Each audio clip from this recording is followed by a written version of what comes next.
Ukraine और रूस के युद्ध में भारतीय युवक जो यूक्रेन में रहकर पढ़ाई कर रहे थे, उन्हीं में से प्रयागराज के रहने वाले दीक्षांत भी हैं। अब उनके मम्मी पापा को चिंता है इस हालात में उनका बेटा कैसा है। हालांकि भारत के प्रधानमंत्री से अपील भी कर रहे हैं कि उनके बेटे को सुरक्षित भारत वापस लाना चाहिए। हम इस वक्त उमेश श्रीवास्तव जी के घर पर हैं, उनसे पूछेंगे किस तरह से चिंता, कैसे बात हुई थी बेटे से। सर आपकी बेटे से यहाँ से हम लोग व्हाट्सएप कॉल करते हैं, बात होती है, वीडियो कॉलिंग है, वॉइस कॉलिंग भी है और अपडेट लेते रहते हैं उससे। कल रात को भी बात हुई थी, आज दिन में भी बात हुई है। तो हालात वहाँ के काफ़ी डरावने हैं, दहशत का माहौल है, बमबारी हो रही है, कभी बमबारी हो रही है। हाँ, और बच्चों को कभी जो है बंकर में जाने के लिए कहा जाता है, कभी अपना खाने पीने के लिए फ्लैट में आते हैं। सब मार्केट, बाज़ार, अगल बगल के दुकानें सब बंद हैं। तो अब समस्याएं धीरे धीरे बढ़ने लगी हैं।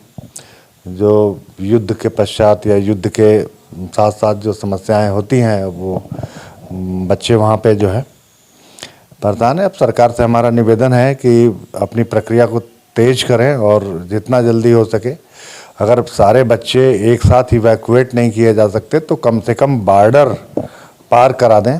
जिन कंट्रीज से इनका एग्रीमेंट है, बच्चों को जाना है, रोमानिया, हंगरी, पोलैंड और स्लोवाकिया, तो बच्चे अगर यूक्रेन का बॉर्डर भी पार कर जाते हैं तो कम से कम सुरक्षित हो जाएंगे। बाकी अपने हिसाब से फिर जैसे फ़्लाइट की व्यवस्था होती है, फ़्लाइट से एक एक को पोर्ट करते रहें।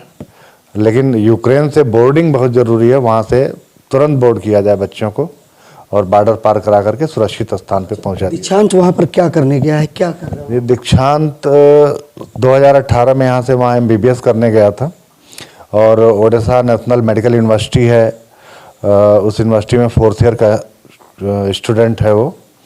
MBBS 4था साल है इसका यहाँ पे और बस यही है। मतलब वो वहाँ पर डॉक्टरी करने गए हैं। उनकी माँ से बात करेंगे क्योंकि माँ को सबसे ज़्यादा चिंता होती है अपने बेटे को लेकर। बहुत चिंता का विषय होगा माँ के लिए, क्योंकि बेटे की बहुत याद भी आती होगी।